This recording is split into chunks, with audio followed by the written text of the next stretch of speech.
어떻게 이해를 쉽게 하나요? 버리면 됩니다. 그 반복하는 과정에서 자동으로 외워진 애들이 있어요. 그걸 빼고 나머지만 외우는 게 중요하죠. 공부가 뭔가 끝났다는 생각이 들 때 있죠. 그때 복습하는 게 가장 중요해요. 공부 끝나고 5분에서 10분 사이. 또 이게 보통 공부하다 보면 쓰면서 외우는 사람 되게 많잖아요. 꼭 백지가 아니더라도. 그것도 자비에 가깝죠. 휴식 시간에 뭐 하셨어요? 저는 그래서 항상 그 자리에 앉아 쓴 것들. 아, 그 휴식도 이 자리에 앉아서? 네, 이 자리에 앉아서. 그 다음에 내가 이동하는 동안 공부할 거리를 반드시 들고 일어날 시간이 낭비가 안 돼요. 화장실 갔다 온 시간 동안. 안녕하세요. 김작가TV 작가의 책 코너입니다. 오늘 이 책은 바로 나는 무조건 합격하면 공부만 한다입니다. 함께 이야기 나누실 분을 소개하도록 하겠습니다. 안녕하세요. 네, 안녕하세요. 이윤규 변호사입니다. 사실 공부를 하다 보면 어려운 내용들이 많잖아요. 네. 좀 어떻게 이해를 쉽게 하나요? 버리면 됩니다. 아까 버리는 점수가 바로 어려운 애들이죠. 나만 모르는 경우가 있어요. 네. 이건 이해를 해야 돼요. 네. 근데 나도 모르고 남도 모르는 건 버리면 돼요. 걔는 어차피 당락과 관계가 없어요. 걔 어려운 것도 두 개로 나누면 될 것 같고요. 그 다음에 어려운 거를 이제 실제 나만 모르는 경우에 어려운 거는 이해해야 되는 거는 아까 전처럼 문제 푸는 게 가장 빠르죠. 지식이 어떤 식으로 쓰이는지를 보는 게 가장 빠른 거죠. 해설 보고 이해하는 게 가장 좋은 것 같습니다. 변호사님이 답변은 네. 문제, 해설, 패턴 이 세 개로 거의 정리가 되는 것 같네요. 맞아요. 그게 그리고 기출에 나와 있고 그래서 가장 공신력이 높고 그 다음에 가장 효율적인 게 바로 기출 해설을 보는 게 가장 좋죠. 그게 바로 모든 유형이 거기 패턴이 나와 있잖아요. 예를 들어서 뭐 영어 시험 같은 경우는 수능이든 공시든 패턴 4개밖에 없거든요. 주제, 일치, 단어, 문법 이런 식으로 뭐 듣기 빼고 그런 거에 대해서 자기가 어떤 식으로 접근하겠다는 프로토콜만 가지고 있으면 뭐가 나도 다 맞출 수 있거든요. 주제어를 찾는데 전체 독해 한번 봐보잖아요. 첫 문장 보면 답이 나오고 그래도 안 나오면 맨 마지막 그래도 안 나오면 가운데 뭐 이렇게 접근하는 법. 일치 같은 경우는 하나씩 대조해서 단어만 맞춰보면 된다든지 이런 식의 어떤 것들이 존재하지 않으면 시험을 잘 칠 수가 없어요. 그 암기는요? 암기도 버려요? 암기 버리면 안 되죠. 암기 같은 경우는 생각을 좀 바꿀 필요가 있어요. 사람들은 계속 중학교, 고등학교, 그 다음에 학교 중간, 대학교 중간, 기말에 벼락치기 하던 습관이 남아있어서 오늘 모든 걸 외워야겠다고 생각을 해버리는 경우가 많아요. 맞아. 근데 실제 내가 어떤 긴 시험은 대부분 경우에 적어도 6개월 이상 준비를 하거든요. 그 말은 뭐 실제 내가 공부를 시험 치는데 한 번 보고 들어갔다 이런 경우 잘 없어요. 두세 번 보죠. 그 말은 뭐냐면 두세 번의 책을 보기 때문에 그 반복하는 과정에서 자동으로 외워진 애들이 있어요. 그걸 빼고 나머지만 외우는 게 중요하죠. 이거를 선별하는 법 되게 쉬워요. 처음부터 그래서 안 외워도 되는 건 외울 필요가 없거든요. 공부를 조금 효율적으로 못 하시는 분들은 다 외우려고 해요. 근데 모든 걸 외운다는 거는 불가능하고 스트레스가 많이 쌓여요. 그러면 외울 것만 외우면 되는데 어떻게 가리면 되냐면 안 외우면 돼요. 처음에 안 외우면은 나중에 못 외워진 거 있죠. 걔가 외울 대상이 되는 거죠. 총 3번을 책을 보기로 했어요. 시험 치기 전까지. 그럼 제가 제안하는 공부 방법은 4번을 보는데 4번째를 암기, 앞에 3개는 그냥 본다 이렇게. 근데 보통 사람은 3번 보고 암기를 다 하겠다고 생각하거든요. 불가능해요. 그건 힘들죠. 저는 사실 사법시험을 암기를 거의 안 하고 합격을 했거든요. 사실은 책을 다 외워야 된다고 생각하시지만 그걸 보는 틀이라든지 구조가 있으면은 실제 외울 게 그렇게 많지가 않아요. 시험에 나오는 것들이. 어떤 문구라든지 이런 거는 익숙함의 문제고 표현의 문제지 단순하게 달달달 두 문자 따서 외우는 게 그렇게 많지가 않아요. 저는 두 문자 한 3개밖에 모르거든요. 심지어. 그래서 조금 관점을 바꿀 필요가 있는 것 같아요. 암기 과목이라고 하는 것들은 실제 암기를 요하는 경우가 그렇게 많지가 않아요. 이 복습에도 타이밍이 있다면서요? 복습에서 이제 가장 중요한 시간대가 시간이 많이 지나서 공부를 다시 보게 되면 처음부터 다시 봐야 돼요. 공부가 뭔가 끝났다는 생각이 들 때 있죠. 그때 복습하는 게 가장 중요해요. 공부 끝나고 5분에서 10분 사이. 그때가 모든 지식이 다 살아있을 때거든요. 그래서 그때 내가 복습할 거리도 만들어야 되고 지식이 잘 있는지 점검을 해줘야 되고요. 그때는 이제 단원별로 보게 될 거예요. 내가 방금 뭐 두세 시간 공부했던 거, 한두 시간 공부했던 거 그걸 복습을 하는 거죠. 이때도 내가 책의 줄을 잘못 쳤다는지로 복습이 안 돼요. 그래서 책 정리가 진짜 중요하고요. 그렇게 복습이 끝났으면 하루 전체 공부한 내용들이 있을 거 아니에요. 이거를 하루가 끝날 때 복습을 전체적으로 해주는 겁니다. 이것도 아까 말씀드린 것처럼 어떤 시험에 나올 형태들을 내가 정리를 하면서 과목별로 하루에 끝날 때마다 정리하고 하루가 끝날 때마다 한 번 더 정리하고 전체에서 정리를 해주는 거죠. 그때 다만 주의할 점은 내가 오늘 공부했던 거를 뭐 이렇게 백지에다 써보는 분들이 있어요. 진짜 그건 천재들이 가능하다고 저는 생각하고 실제 변호사들한테 물어봤거든요.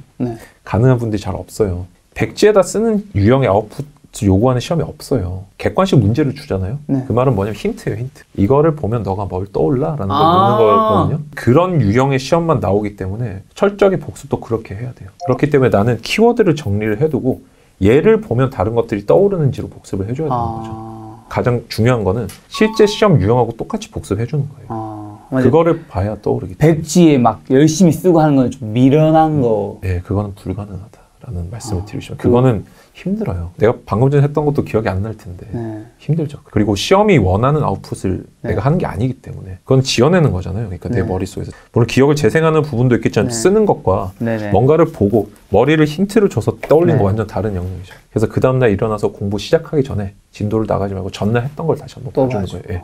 또 이게 보통 공부하다 보면 쓰면서 외우는 사람 되게 많잖아요. 꼭 백지가 아니더라도. 그것도 자비에 가깝죠. 자비가 쓴다는 착각이 드는, 쓰면 외운다는 착각이 드는 거예요. 물론 이제 그런 게 통하는 방법들이 있어요. 뭐냐면 전제는 두 개를 나눠서 봐야 돼요. 머리에 메모장이 부족할 때 써야 돼요. 수학 문제 풀 때.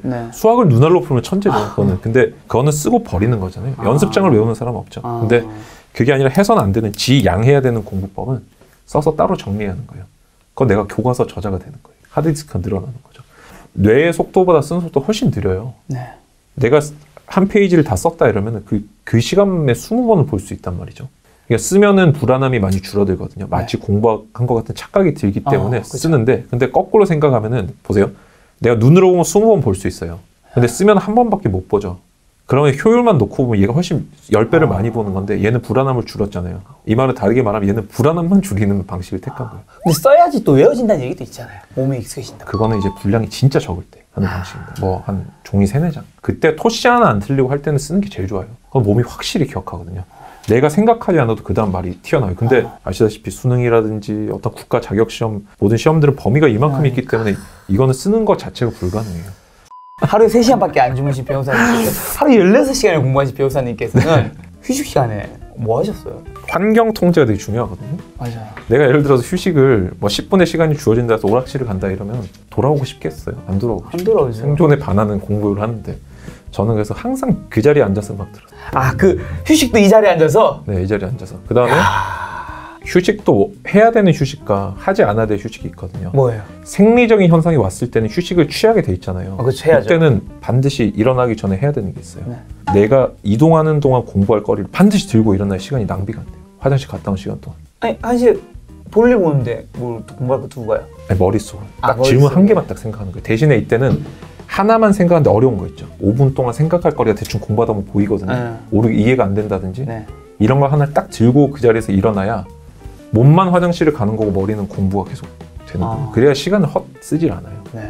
그런 식으로 원치 않게 쉬게 되는 때가 있죠. 그때는 그렇게 머리는 돌려줘야 되고요. 그 다음에 나머지 진짜 휴식을 취해야 될 때는 공부에서 좀 안 멀어지는 게 좋아요. 저 같은 경우는 그래서 그냥 그 자리에 앉아서 바로 음악 좀 듣고 머리가 좀 회복이 됐다. 그러니까 제 머리가 컴퓨터라고 생각하면 이게 쿨링 팬이 가동이 좀 되면은 이게 온도가 낮아지잖아요. 다시 공부를 시작하는 거죠. 이렇게. 밥은 어디서 먹었어요? 집 앞에 한 3분 거리에서 2차 준비할 때는 3분 거리에서 똑같은 메뉴만 시켜 먹어요. 밥은 그 자리에서 안 먹었구나. 밥은 아침에는 자리에서 먹어요. 콘플레이크를 먹으면서 자면서 깨거든요, 조금씩. 씹고 막 이러면 자면서 좀 깨요. 그러면서 앉아서 공부하고 점심 때 휴식을 좀 취해야 되니까 나가서 바로 똑같은 메뉴, 똑같은 자리에서 딱 먹고. 그 2차 준비할 때 어디 가서 잠깐 뭘 먹었는데?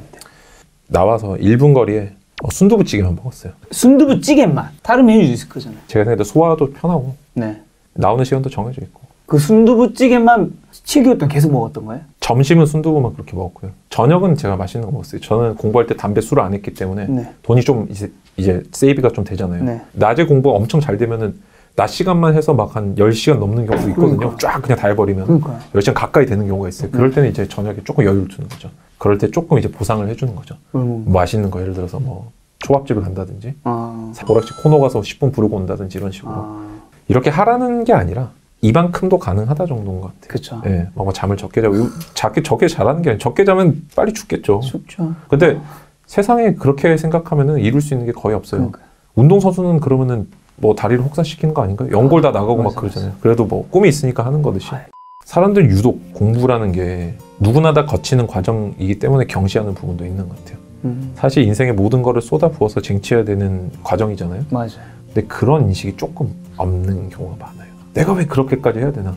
쟤는 뭐 직업이니까 운동선수니까 저렇지라고 하는데 아니요, 수험생은 공부가 직업이죠. 그렇죠. 해야죠, 그렇게. 맞아요. 사법고시랑 수능이 좀 전 다른 게 수능은 합격 불합격은 아니잖아요. 점수가 나와서 내가 좀 하향해서 지원할 수도 있고 하잖아요. 네, 맞아요. 근데 사법고시라는 거는 나머지 다 떨어지는 거잖아요. 실제 합격률이 몇 % 정도 하셨죠? 1-2% 정도 합니다. 1-2%? 네, 1-2% 사이. 동네 변호사님이 기간도 되게 짧았잖아요. 근데 그러니까 저가 만약에 변호사님이라면 당연히 이 생각을 했을 것 같아요. 9개월밖에 안 남았는데 내가 어떻게 합격하지? 일단 그 시간이 논리적으로 들어왔을 거고 이 논리적인 생각은 나를 불안하게 만들 것 같은데 이게 하루에 16시간 공부한다고 해서 그 불안함이 완전히 삭제될 것 같지 않거든요. 불안함이라는 건 근데 다르게 생각하면 보이지 않아서 불안하거든요. 보이게 만들어주면 돼요. 어떻게요? 써보면 돼요. 뭘요? 저는 노트가 있어요. 불안 노트. 불안 노트에다 왜 불안한지 써봐요. 마인드맵 하듯이 쭉 네. 쓰는 거예요. 가장 큰 불안함은 이거죠. 제가 2개였거든요. 네. 시간이 적다. 둘째, 강의를 안 들었다. 강의를 안 들었다. 이게 제일 불안해요. 솔직히 네. 공부한 내내 불안했어요. 근데 그쵸? 시간이 적다는 거는 다르게 생각하면 시간이 적기 때문에 나는 불합격할 거야 라는 거잖아요. 그쵸? 근데 합격과 불합격은 시간이 정하는 게 아니라 점수가 정하잖아요. 네. 이런 식으로 계속 추리를 해놓은 거예요. 이렇게 조금씩 늘리는 거예요. 근데 점수라는 거는 기본점 이상만 받으면 돼. 근데 기본점이라는 거는 자주 나오는 걸 내가 많이 정확히 맞추는 거야. 이런 식으로 이제 계속 하다 보면은 결국에 내가 하고 있는 공부가 그래도 방향이 맞구나 그래서 불안이 조금씩 없어져요. 그러니까 저는 항상 원인과 솔루션을 나눠서 적었어요. 왼쪽 오른쪽. 생각보다 불안함이 적기 시작하면 다 없어져요. 실제 저는 그 노트를 한 권을 샀는데 4페이지밖에 못 썼어요. 맞아요. 사실 저 공감하는 게 주변 동생들 걱정이 많다는 친구도 있으면 그 종이 한번 적어봐. 몇 개 안 돼. 몇 개 안 돼요. 실제 많아도 3개 안 될걸요.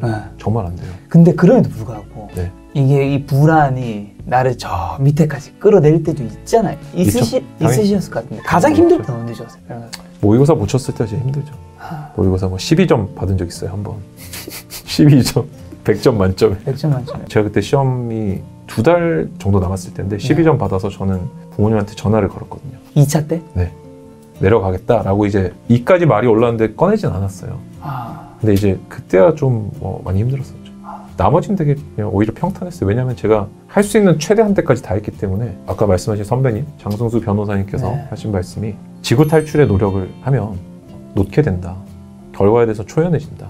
받아들이게 된다라는 말씀을 하시더라고요. 근데 그 정도의 노력을 했다고 하면 할 수 있는 모든 걸 다 하면 결과를 받아들이게 된다. 저도 그래서 불안함이라는 게 결국에는 불합격이라는 불안함이 잘 보면 내가 노력을 못해서 불합격할 수도 있잖아요. 그 부분의 요소를 없애려고 했어요. 노력은 최대한도 다 했다. 누가 봐도 열심히 했다라는 느낌이 들면 저도 후회 없이 군대를 갈 수 있을 것 같아서